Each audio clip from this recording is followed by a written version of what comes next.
Atensyon mga Filipino senior citizens, Universal Social Pension sa June 3 na. Mga senador, prioridad na nga ba ito?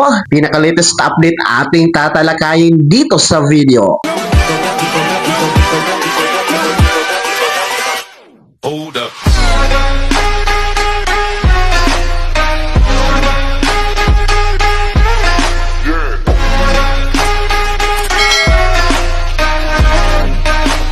Hello mga ka-vlogs! Welcome dito sa aking YouTube channel. Magandang araw po sa lahat ng mga manonood.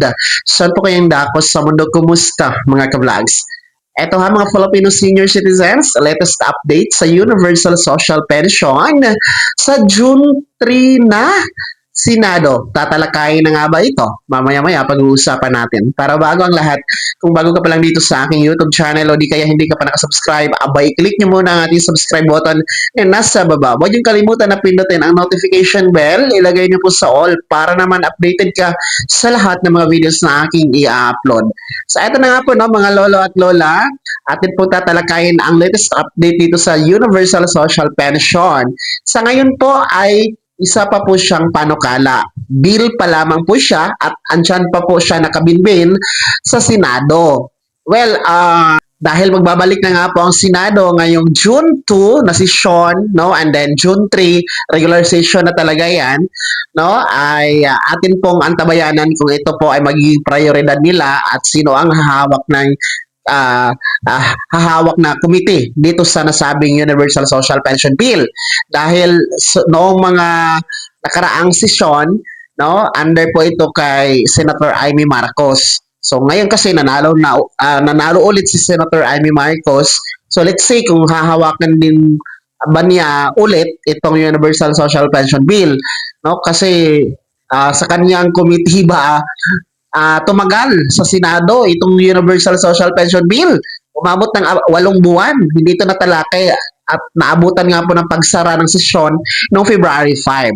So ngayon, since magbabalik naman, no, June 2 and 3, ay atin pong antabayanan ko magiging prioridad ito at magiging agenda nga po, mapasama sa agenda. But I think sa July pa natin yan malalaman kasi nga the June 2 and 3 ay hanggang June 30 ay kasama pa dyan yung mga dating senador na mga hindi nanalo o mga patapos na yung termino. So, yung mga bagong halal natin na uupo sa 20th session ng Senado ay dito na nga po sa July magsisimula. So, tingnan natin kung magiging prioridad ba ito sa ating mga senador ngayong bagong sesyon nila pagbabalik at pasama na nga ba ito sa agenda sapagkat inaantay na ito ng ating mga lolo at lola, lalong-lalo pa yung mga hindi kasama sa DSWD Social Pension, yung mga may pensyon, no? Kasi hindi sila kasama po pwede sa social pension kapag may pension sa SSS, GSIS, PIVAW at iba pa. So dito kasi sa Universal Social Pension Bill, kung magiging batas, wala nang pipiliin. Lahat po makakasama, mayaman o mahirap, may pensyon o wala. Ako po, no, lahat talaga kasali. No, as long as Filipino senior citizens, ang edad 60 years old pataas, ay makakatanggap po ng 1,000 piso na pensyon bawat buwan bigay ng gobyerno.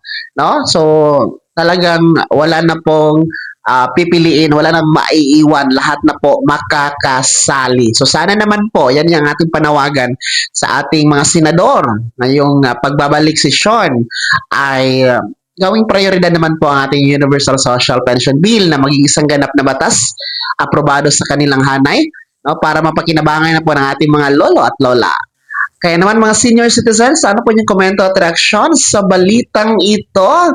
No? I-komento nyo po sa comment section na nasa baba. Pakilakip ng buong pangalan at kung taga saan kayo. Bago ka magtapos sa video na to, kung gusto nyo po sumuporta sa aking YouTube channel, maaari nyo pong i-click ang ating super thanks button na nasa baba. So kung gusto maging miyembro, pwede po. I-click nyo po ating join button. Maraming perks dyan mga ka-vlogs. Be my member now. Sana'y naging gabay ang video na to kahit paano na pag-uusapan natin ang mga mahalagang bagay na may kinalaman sa ayuda programa at benepisyo ng mga senior citizen. Kung hindi ka pa nakasubscribe dito sa aking YouTube channel, maaari nyo nang i-click ang ating subscribe button na nasa baba.